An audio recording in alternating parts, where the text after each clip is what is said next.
Can anyone tell me where this quote is from? Anything one man can imagine, other men can make real. If you guessed Willie Gallon, the physicist quoted in the Skypiea saga, you'd be close, but not quite right. The original quote actually comes from Jules Verne, the French novelist often called the father of science fiction. It appears in his 1874 novel, The Mysterious Island. The line carries a powerful message about the bridge between imagination and creation, and humanity's ability to turn dreams into reality. And if you're a die-hard One Piece fan like me, you'll know just how perfectly that sentiment fits Luffy's Nika form. It's clear that Oda's Willie Gallon line was inspired by Verne's timeless message, the same belief that imagination is the seed of all creation. Welcome everyone, and to my returning viewers, you know I love you.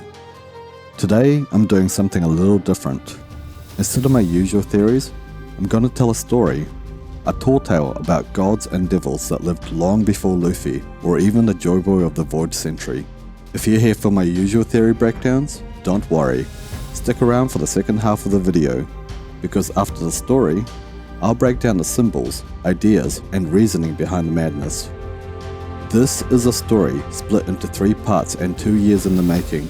An unbelievable tale, strange, epic, and unlike Usopp's lies, almost certainly never coming true.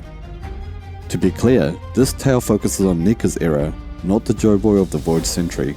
I will introduce a character who will come to be known as Joyboy, but he is a different individual from the Joyboy you may already know. I hope you're all ready. Now, without further ado, our tale begins with Part 1, The Life of Nika. Long, long ago, 3,200 years past, in the age of heaven, on the land that would one day be called Elbaph, there lived a Birkin inventor named Dr. Daedalus. Daedalus was extraordinary, drawing inspiration from the natural world to create marvels far beyond the knowledge of his age. Though brilliant, his wisdom came from his people, descendants of the moon who had once settled on the blue planet. He had a son, Icarus, whom he fondly called Ika. From his earliest years, the boy worked beside his father, crafting wondrous contraptions, even flying ships. Their workshop stood in what is now known as the Sun Realm of Elbaph. Icarus loved adventure, and with reckless joy he soared around the sacred Adam tree in his flying ship of Adamwood. Yet Daedalus forbade him from straying too far, for just like the bubbles of Sabaldi that burst when they drift from their mangroves, so too would the bubbles carrying Icarus's craft burst if it left Elbaph's reach. But as the old legend goes, one day, Icarus flew too high and too far. The bubbles burst, his flying ship fell, and Icarus, son of Daedalus, sank into the sea. Heartbroken, Daedalus found only the dragon-shaped figurehead of his son's ship washed ashore. To ease his sorrow, he carved the figurehead into a karakuri doll, naming it Nicholas. No one could replace Ika, his first son, but Nika would become his second. Daedalus laboured over his new creation, threading delicate veins through which the sap of the sun tree Eve flowed. At last, the doll became more than wood, a clever automata, its body soft and supple, limbs stretching and bending freely thanks to Eve's tree sap pulsing through it. Yet one flaw plagued the design. Nika's power was limited and needed daily recharging. Only the Forbidden Sun, an ancient infinite power source, could serve as the boy's eternal heart. But without a coolant to contain it in, this sun would burn too hot and consume Nika in flame. As he worked, Daedalus sang to the doll, recounting tales of his journeys, distant lands, people he met, trade and discovery, and the stories of Birkin's lost home called Fairy Verth. The Adamwood of Nika's body had known much reverence, first as a sacred tree, then as Icarus' ship, and now as a wooden doll. This devotion drew a fairy, a Klabautermann, to dwell within the doll.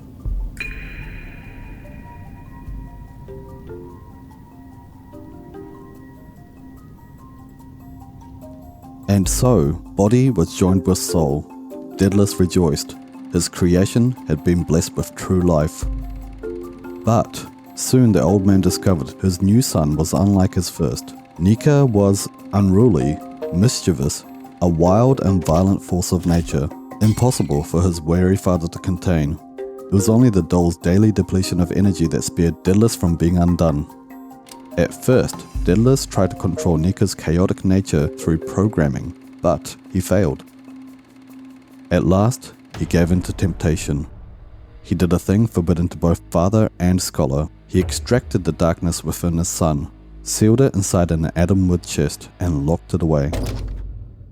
Thus tamed, Nika became the radiant, obedient boy his father had longed for, a child bright as the sun itself, forever beaming with a great unbroken smile. Father and son spent their days inventing together, but each night Nika begged to hear the songs of the world beyond, and each time Daedalus answered, "Perhaps another night." And when Nika asked his father when they might explore the world together, Daedalus would reply, "When you've grown taller than me," a cruel promise to a wooden boy who could never grow. But Daedalus had already lost his first child adventure and would not risk the same with his second. Yet Nika's curiosity would not rest. While his father gathered supplies, the boy crept into the wilds to play among the great beasts of Elbaph.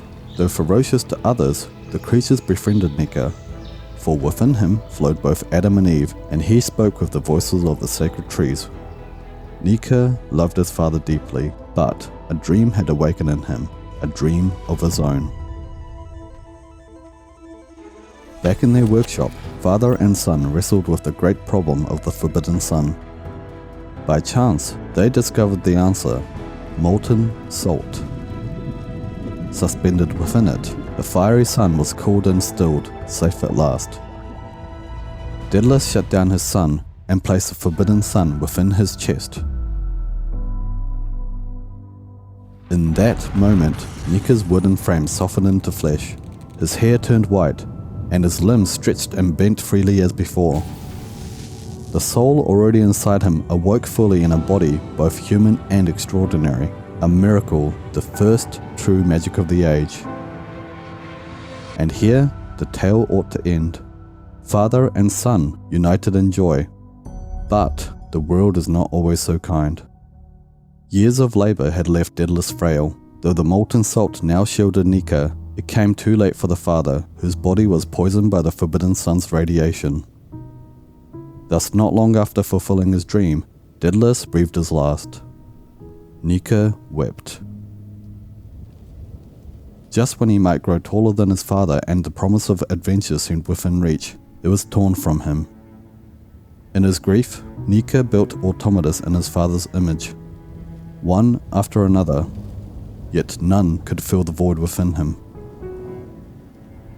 The emptiness grew, and with it, the strange pull of the long-forgotten chest. The sealed box containing Nika's darkness, his shadow, fed on his sorrow, consuming it until it glowed with a pitch-black hungry aura. Frightened, Nika cast the chest into the sea, knowing that just as molten salt calmed his forbidden sun heart, the ocean's salt would keep the chest's power contained. Down it sank, carried away by the deep currents, far from sight and mind.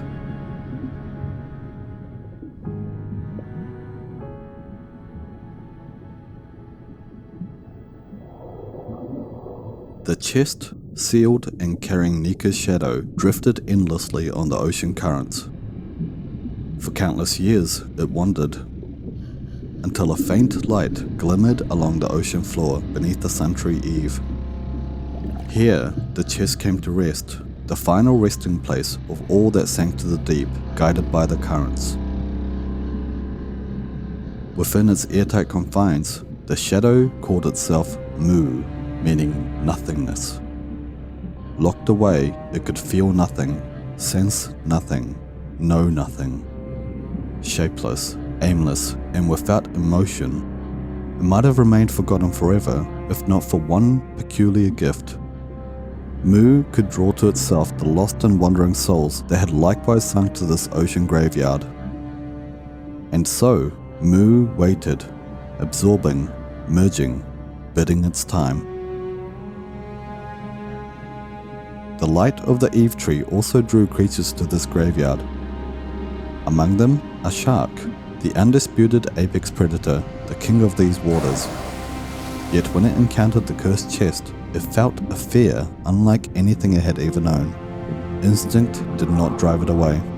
Instead, the shark attacked. At last, after centuries of confinement, the shadow found its moment of liberation. Mu burst forth and claimed the shark as its new body. Underwater, it felt weak, but this would suffice for now. The ocean is vast beyond imagining, and no predator reigns unchallenged. Soon, a larger beast devoured Mu, and again, the shadow shifted into the new body, stronger and wiser. Over countless generations, Mu claimed krakens, giant fish, crustaceans, and even sea kings. Each form retained the memory and the power of its victims. In time, Mu could take any shape or size it desired. The ocean itself had become its domain. Stories of the shadow spread among humans. It became a monster of legend, a yokai feared under many names. Umibozu, Kaiju, Sea Devil. Ships vanished beneath its grasp. Villagers whispered of a creature that consumed all in its path. But Mu hungered for more than strength. It hungered for knowledge. Having long ruled the sea, it grew restless of the depth. As life once crawled from ocean to land, Mu too rose from the water, seeking to understand the world above. It wandered through villages, walking among people in disguise, observing them more closely, learning their ways. One day, while wandering in one of its many yokai forms, Mu came across a village. It had learnt the sport of terror, delighting in fear and tormenting the minds of its victims.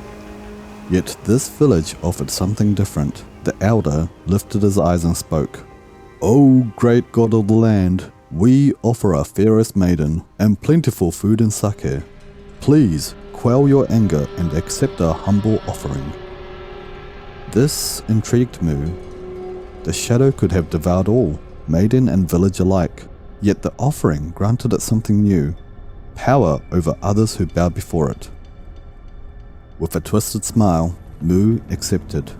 The maiden, the food, the sake. All were consumed, and the shadow assumed a new form, human in shape, stealing the beautiful face of the woman it had absorbed. Mu decreed that the village must offer tributes every month, and word spread to other villages and nations.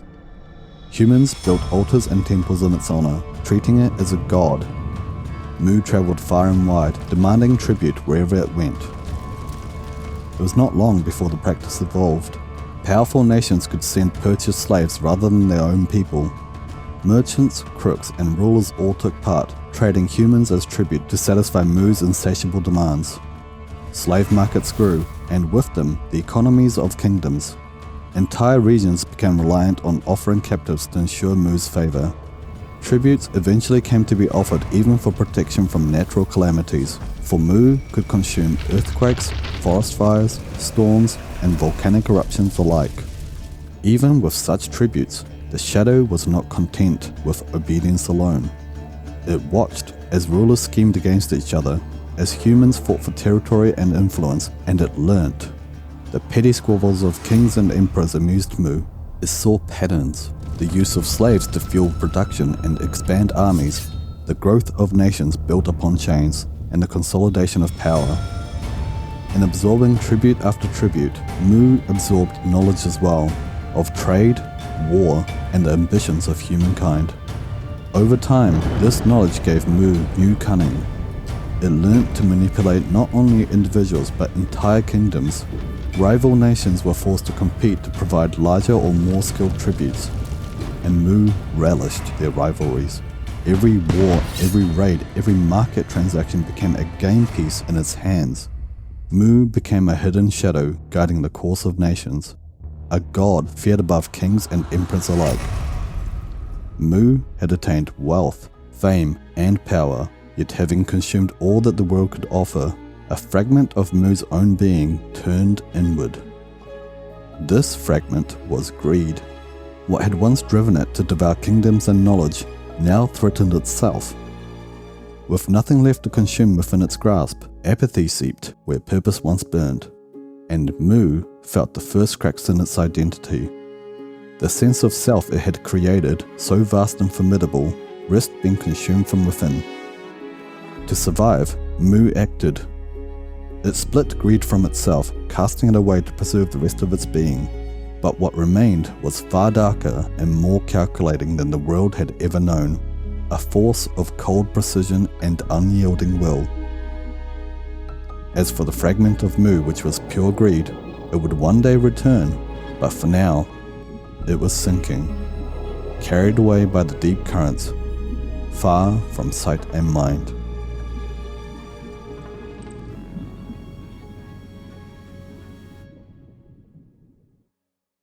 Nika had been away from home for many years. After casting the chest containing his shadow into the sea, he ventured the world, seeing wonders his father had only sung of, towering trees, sprawling civilizations, and uncharted lands. Together with his automatas, he crafted inventions, experimented with flight, built rubber balloons, and eventually journeyed to the moon. There, he met the races of his father's people, constructed a spaceship, voyaged to other planets as a space pirate, gathered allies from distant planets, and ultimately became the ruler of an advanced kingdom of his own design, uniting the diverse races he had met along the way. By now, Nika had lived for over a millennium, yet his body remained unchanged, still that of a young boy. Those of his kingdom began to call their king Joyboy, a name of reverence and hope, a title that would come to be passed down through history from one individual to the next. Wherever Joyboy travelled, he brought laughter and light to all who suffered. Eventually, Nika returned to the blue planet across a colossal ship crafted from a fragment of the moon. The ship served as both vessel and kingdom, carrying Nika and his people down from the heavens to their new home. Nika promised his people that the blue planet was abundant in natural resources, a world capable of continuing to fuel the technology and wonders of their civilization. They're initially made based on Elbaph, Nika's homeland, before the diverse races of his kingdom spread across the planet, settling upon locations that suited them best, from the deepest forests to the endless ocean to the boundless sky.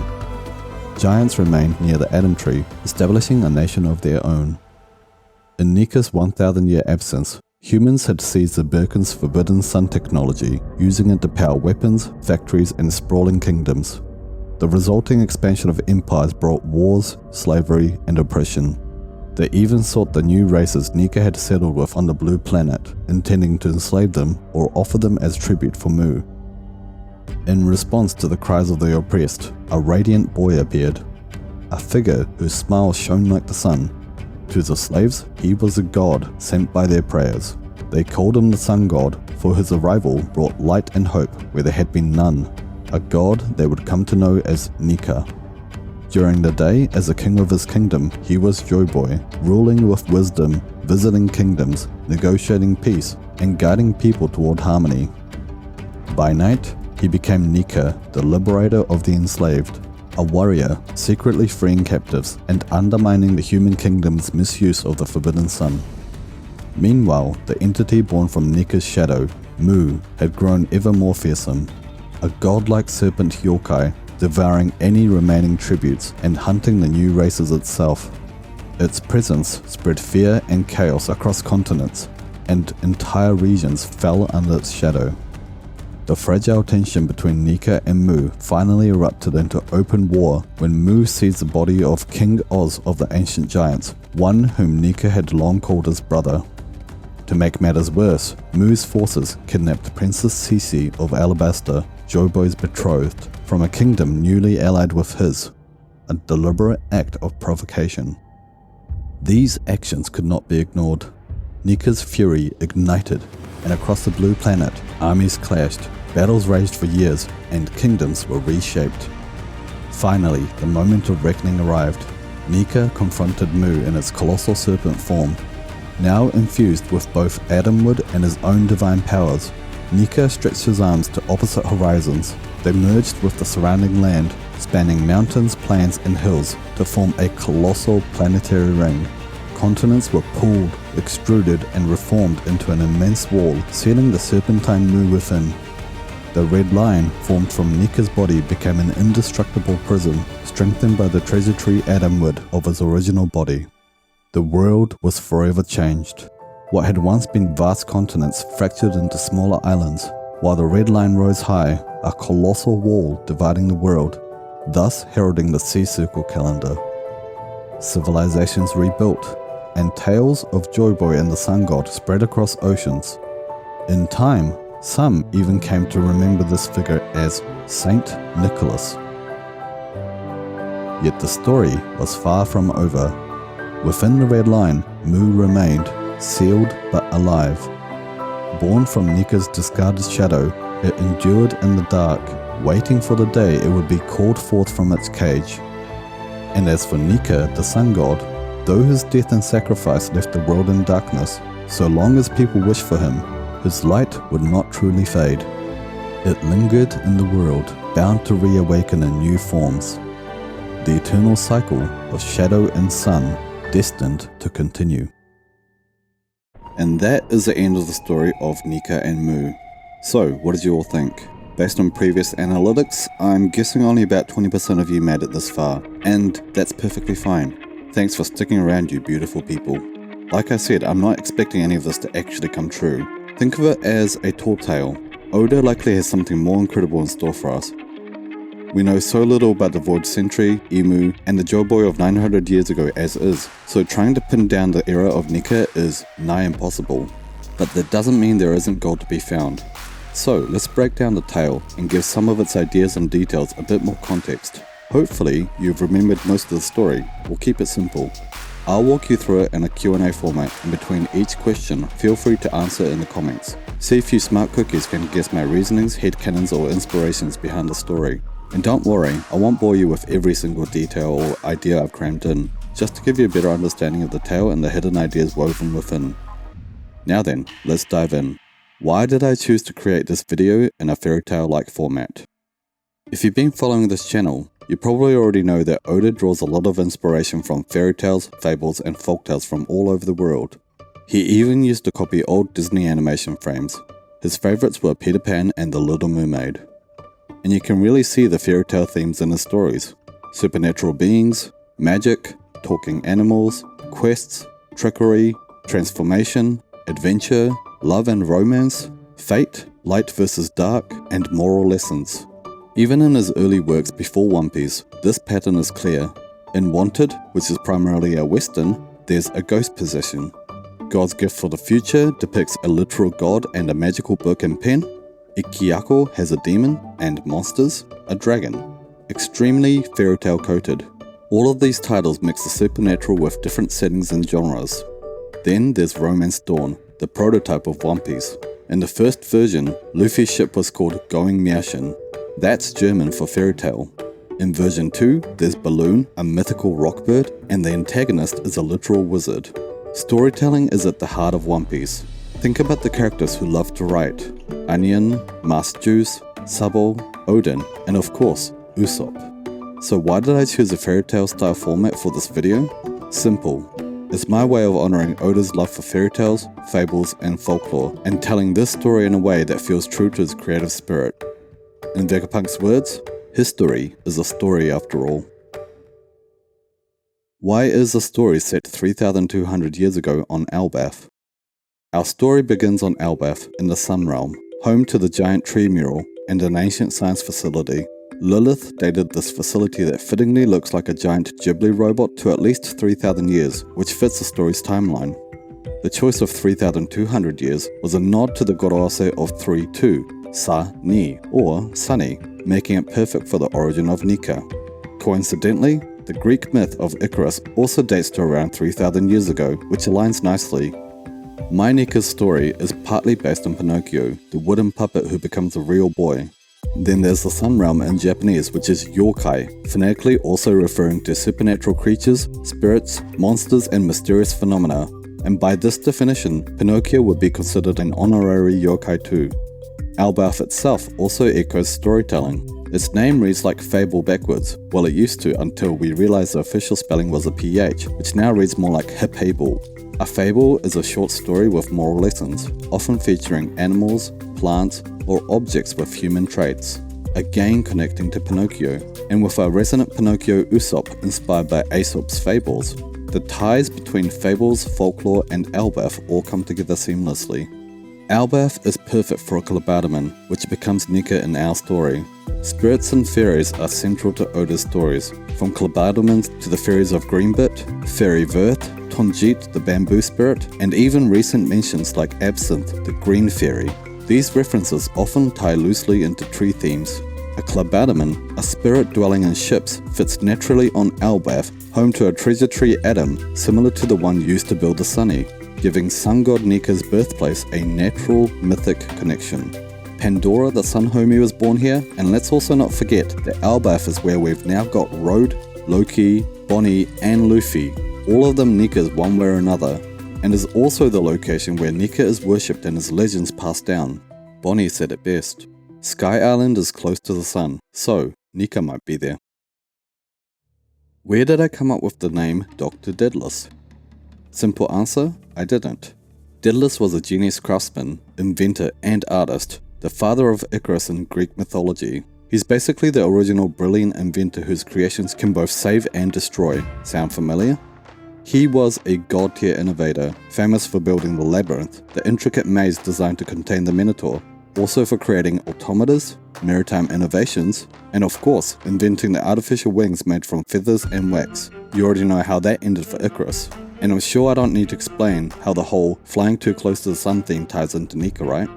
In my theory, I swapped the wax and feather wings for an airship lifted by Sabati-style bubbles, but the parallel to the original myth is still there.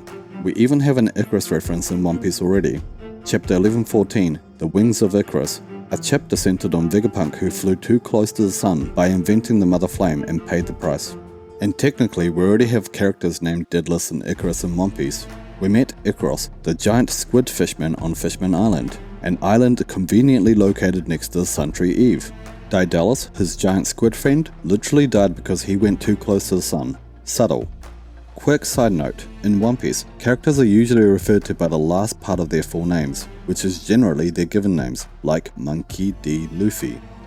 Icarus, however, is one of the very few exceptions. He is referred to by the first part of his name, since his full name is Icarus Merch.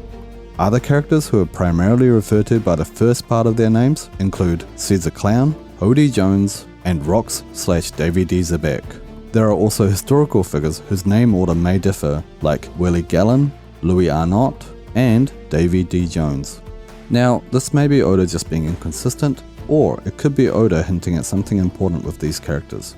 So, you might think, if Daedalus and Icarus already exist, isn't it unlikely we'll get new characters with these names? Au contraire, One Piece is full of name double-ups. Bomba, Cerberus, Gandu, Hack, Hanji, Hera, Ikkaku, Kaku, Macro, Scotch, Sora, Tama, Fuga, Fugar, Hacha, Hachang, Jaguar, Hagua, John, Johnny, John Giant, Kamakiri, Kamakiri Girl, Lilith, Lily, Lily with an eye, Maki, Makino, Morgan, Morgans, Scarlet, Scarlet Double T, Tsuru, Otsuru, York, Yorkie, and even Nika. With over 1,000 named characters, double-ups are inevitable, so Daedalus and Icarus being reused is a total non-issue. Now, sticking with the theme of names, let's talk about Icarus and his nickname Ika. First, Ika literally means squid in Japanese, fitting for a squid fishman, and squids and octopus in One Piece are linked to the sun and fire symbolism, so that lines up nicely. Second, Icarus and Nicholas, or Ika and Nika, actually echo a real Japanese naming tradition. Parents often name sons using numbers, Ich, Ni, San, Yong, the same idea behind the Vinsmoke Boys. And it's why Oda's name is Eiichiro, Ichi meaning first, since he's the firstborn son. Why did Daedalus carve Nika out of the dragon-shaped figurehead that drifted ashore? Figureheads matter, they give character to a ship, and with ship spirits like the Klabautermann appearing in the story, figureheads become the face of the ship, personifying it. This ties into the Shinto belief that spirits or kami can inhabit anything, living, non-living, natural, or even conceptual. Voice of all things, anyone? The first figureheads appeared in ancient Egypt around 3,000 years ago, which lines up nicely with the timeline of my story. These figureheads often represented gods, meant to intimidate enemies, guide the sailors, and protect the ship itself.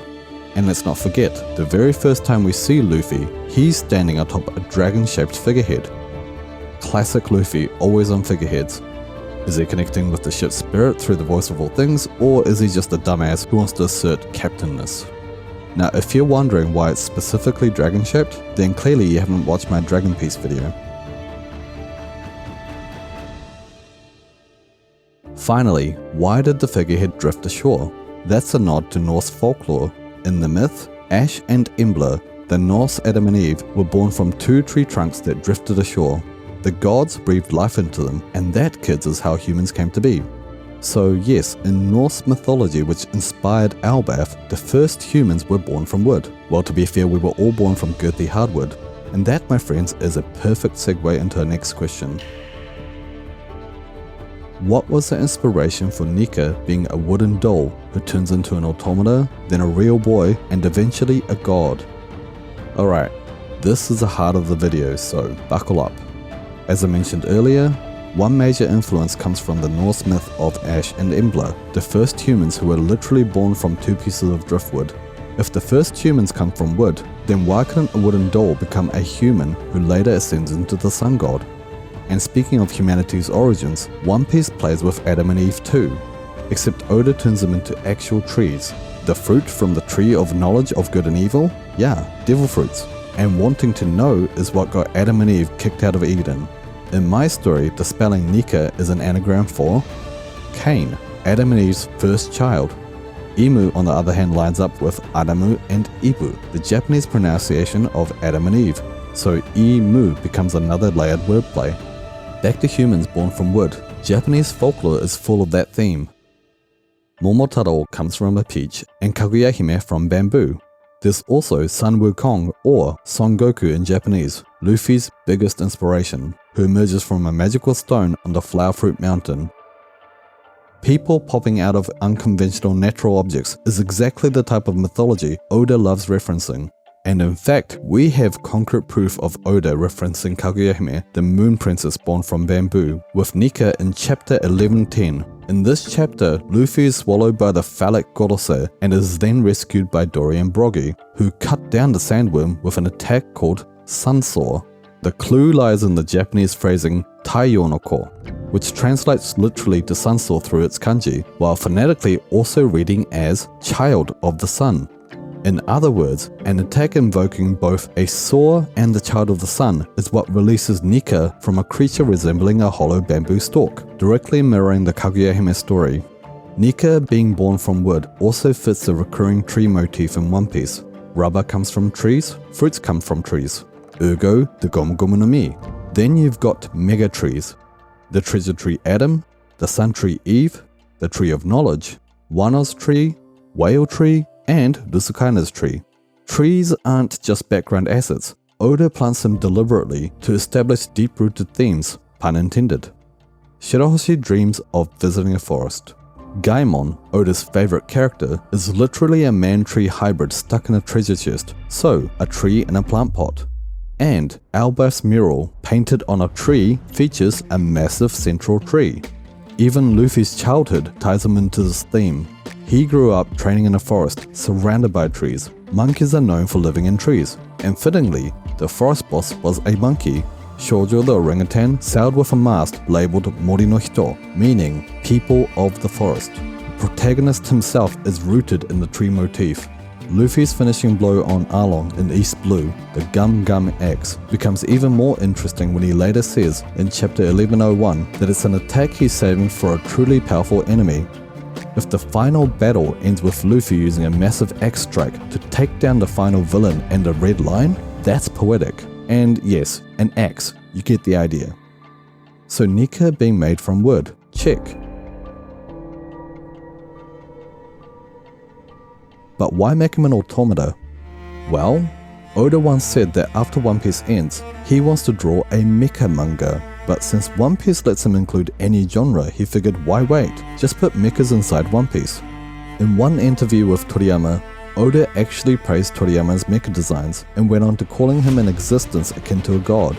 But Toriyama's own inspirations traced back to none other than Osamu Tezuka, the literal god of manga and father of modern anime. You probably know Tezuka from the Tezuka Cultural Prize or the Tezuka Awards, which Oda helps judge. The man created over 700 manga titles, yes 700, including Kimba the White Lion, Blackjack, Phoenix, Dororo, and of course Astro Boy. Astro Boy earned Tezuka recognition as a pioneer of humanoid robot designs in manga, and Oda pays respect to Astro Boy on Egghead. The Mother Flames label reads A and Mu, which in Japanese reads as Atomu, Astro Boy's name. The Egghead outfits are also straight up Astro Boy tributes. Now we're heading into Elbaph, starting with literal Legoland. Chapter 1129 is titled Living Dolls. Lilith talks about building a new lab to revive Stella using a perfect cloned body which connects to Nika and my story.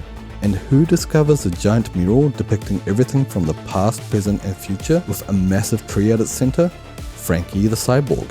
And as an added detail, Ripley, the character who shows in the mural, might even hint at the origins of the giant race being from outer space like I described in my story, since Ripley may be a reference to the protagonist of the film Alien. Back to Frankie the Frankenstein, his real name, Cuddy Flame, references ships. Fitting since my version of Nika comes from a ship part. His bounty poster shows 1000 Sunny, another sun symbol, and Frankie was also the Straw Hat Luffy offered Ace's Mera Mera fruit to. Across One Piece, there are tons of robot-adjacent characters tied to Nika, Joyboy, or the Sun. Kuma the Buccaneer cyborg, who worshipped Nika, wields the Nikyu ability upon on Nika, and his hands were described as the hands of liberation. Emmet, Joyboy's ancient Nakama and ties into a Jewish golem legend, is the one that leads us to Elbaph. Kiros, the one-legged toy soldier who is associated with sunflowers, wears Sol, meaning sun on his hat. The Vegapunks, who are all mechanical or enhanced, flew too close to the sun and know Joyboy's truth. And the Guppy mermaid quintuplet named Nika. In Japanese, they're classified as Medaka mermaids, which is a wordplay for Mekada, meaning I'm a mecha. Medaka is even a character in the very first One Piece OVA, a heroine in armor. The antagonist is a cyborg with crab armor. Crabs in Japanese are kani, which reverse becomes Nika. As a side note, this OVA titled Defeat Him, the Pirate Gunzak, is where Luffy's voice actress was credited as Urara Takano, the voice actress for none other than Joyboy in the recent anime episodes. Arcs exploring the theme of freedom being taken away like marionettes on strings are everywhere, from Elbaph's Reversi to Egghead's authority chips, Wano's Kibidangles, Holkek's homies, Zoe's Zanisha, Dressrosa's Doflamingo and Sugar, Punk has his candies, Moria's shadows, and zombies named Marios, short for marionettes. With so many characters tied to dolls, robots and cyborgs too, is it really crazy to think Oda would make Nika an automata too? The more you think about it, the more it fits, and the more shocking the reveal would be. So, Nika becoming an automata? Also check. Now for the bigger question, why does Nika evolve from a tree to a figurehead to a wooden doll to an automata to a real boy to a king and finally into a god? To answer that, let's explore the connection between trees and divinity across One Piece, mythology and history. Trees, especially massive trees, are among the most ancient dwellings for kami, gods in Shinto belief. They are some of the earliest forms of yorishiro, physical vessels that invite a kami to reside. In early One Piece concepts, Oda even drew a spirit of the rubber tree. There's also the Nika tree, also known as the banyan tree from the Maldives, closely related to the rubber plants. In Okinawan folklore, this tree houses the mischievous Kijimuna spirits, also known as the children of the tree. Then there are 4 gods mentioned in Jaya, the sun, rain, forest and earth gods. Regardless of whether these gods were 4 separate gods or aspects of a single god, the underlying theme is life, and trees bind these elements together. Even the god Kashigami, with Kashi phonetically meaning oak tree. There are even the ancestor trees, the Myorigi or entanglement trees on Jaya, said to house the souls of the Shandian ancestors. And that ties right back to Oda's own words. the core theme of One Piece is human connections. Now for a fun linguistic detail. The word for God, kami, also phonetically means paper. The kanji for book, which if you didn't know is typically made from paper, and the kanji for tree are directly related since a book is made from chopped down trees. This book kanji appears in Nihon, meaning Japan, and in Kumamoto, Oda's hometown, built from the kanji for bear and book, making Kumamoto personified. Now this isn't just kanji 101, it also shows how tree, paper and books often clue us into Oda's intentions and the deeper symbolism in the story. Even the Japanese days of the week, which Oda incorporates into his original pen name of Tsukihime Kondo, follows this elemental theme: moon, fire, water, tree, gold, earth, sun. Thursday, the tree day, sits directly between the moon and the sun. In English, Thursday comes from Thor's day, god of thunder. Trees, gods, and lightning overlap neatly. Thinking about Luffy being seconds away from death in Logtown, the town of beginning and end, only to be saved by a lightning strike that sparks Sanji to ask Zoro whether he believes in God.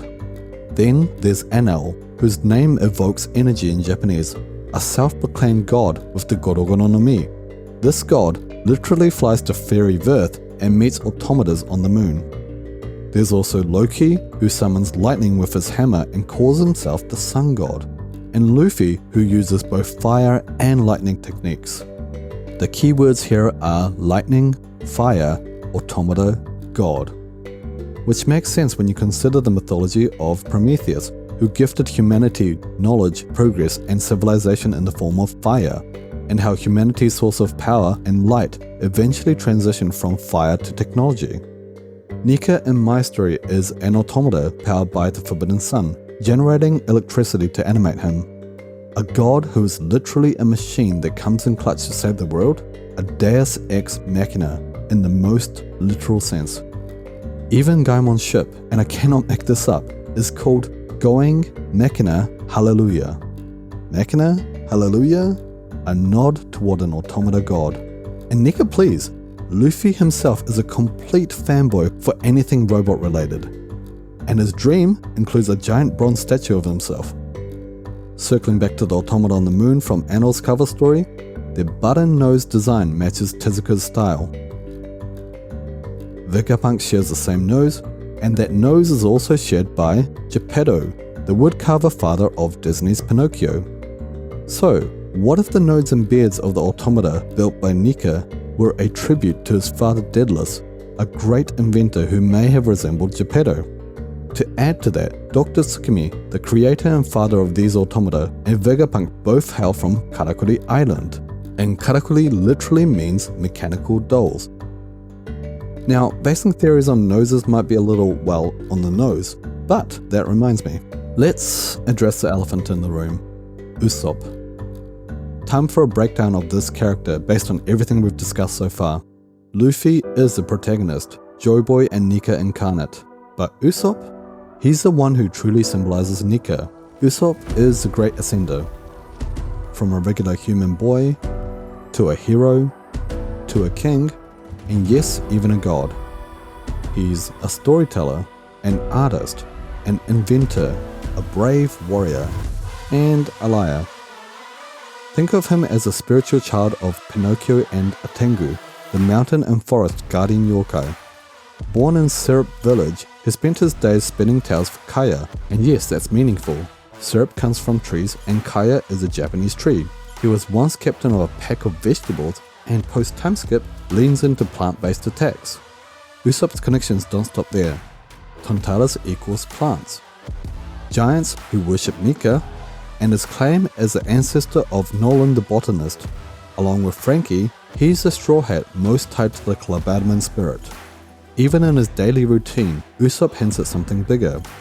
In Syrup Village, he'd start his day facing the rising sun, then run in the opposite direction across the village.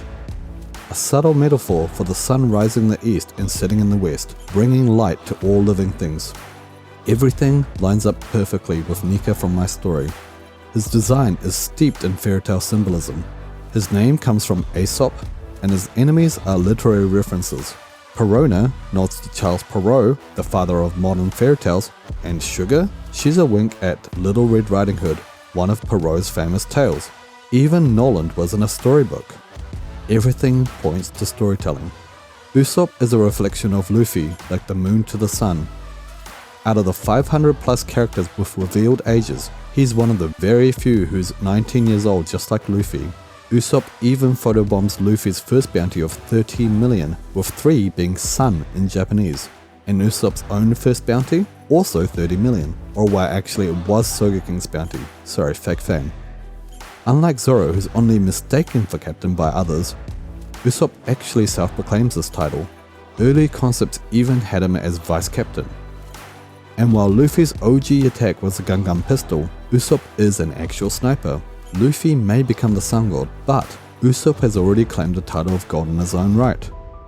Usopp embodies the brave warrior of the sea, much like the warrior of liberation Nika, in a story that constantly questions what it means to be human, a devil, or a god. Usopp, arguably the most human of the Straw Hats, is a perfect ambassador of the Sun God. This is actually why I chose Usopp as my profile picture 2 years ago when I started this channel, despite the fact that he's not even in my top 10 Straw Hats. Alright, on to the next question. Finally. Sorry team, I swear it's the home stretch. Why was Nika split from Mu? Now, the story illustrates Nika being split into 3 parts eventually, but let's focus on why Nika was split from Mu. Well, a lot of creation myths have gods splitting themselves, which I suppose could even tie into the Big Bang. In Dragon Ball, Kami splits the darkness within him to create Piccolo. Oda mimics this with Vegapunk, who also splits himself into the satellites. He explains in the recent SBS that the reason York of Greed wished to be a celestial dragon is because Vegapunk himself originally had some celestial dragon in him, the message being that all of us have a little darkness in ourselves. Peter Pan, one of Oda's Disney inspirations as seen in Thriller Bark with Moria's abilities, shows Shadow being snipped from light. Kuma extracts pain and memories from himself. Devil Fruit users have multiple souls, and Luffy's maniacal, almost inappropriate laugh in Gear 5 could hint at Nika's darkness being removed from him. There are plenty of examples in One Piece of characters who have already split themselves or house multiple souls within themselves, showing that this concept is deeply woven into the story. Nika the light versus Mu the shadow. One Piece is a story of yin and yang, polar opposites like cats versus dogs, north versus south, good versus evil, light versus dark, red versus blue, white versus black. Elbaph was the arc with Loki, the other sun god besides Luffy. They both had a bar scene, they both climbed a vertical cliff, both fell from the sky, and one said, "I won't die," while the other said, "I can't die." 2 sides of the same coin, like Agni the fire god and his counterpart, Indra the lightning god. In the same arc, Shamrock is revealed, the twin brother of Shanks. Shamrock is Shamuroku, Roku being 6, and Shanks is Shankusu, Ku being 9, so 69, yin and yang. They were born in God Valley of all places, its landmark a giant rock split into 2 perfect halves, like 2Ds making a whole, Deus and Diabolos, dawn and dusk, the half-moon people of the Harley text. Nika splitting from Mu, the shadow separating from the light, feels natural to One Piece. What's with the Forbidden Sun? Why did Daedalus die of radiation poisoning? And why was it able to be cooled with molten salt?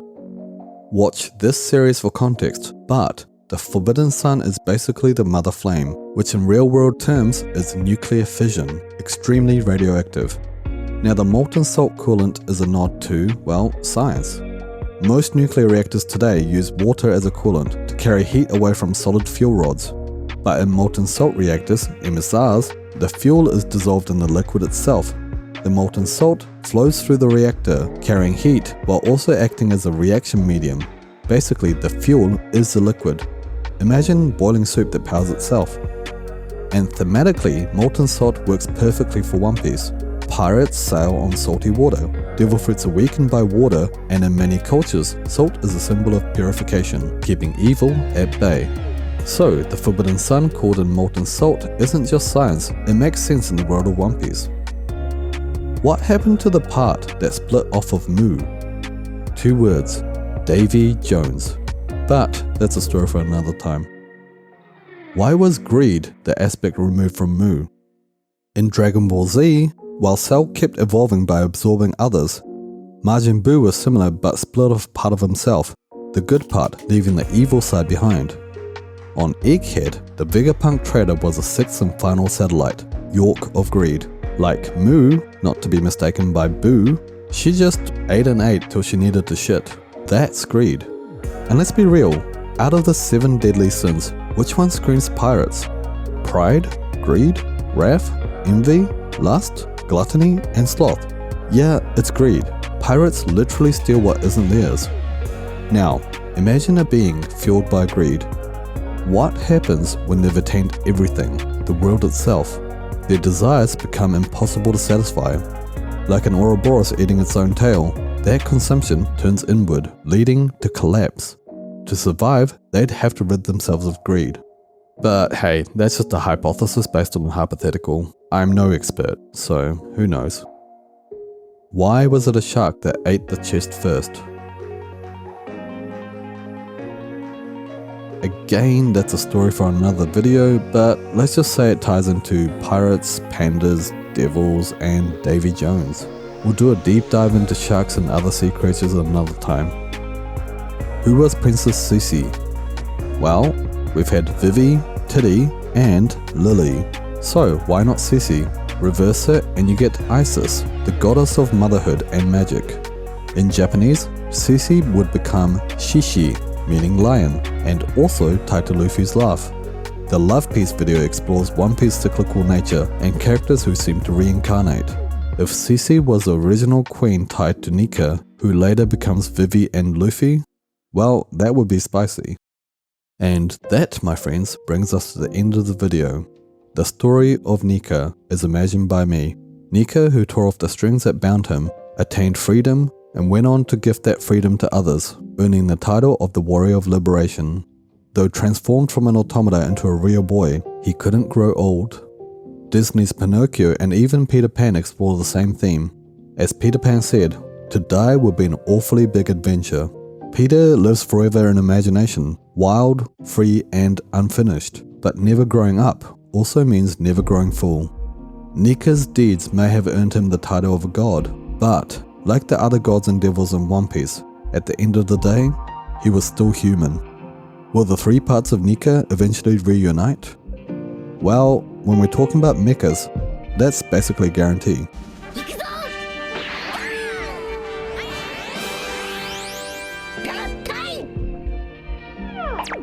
Thanks for sticking through this long adventure.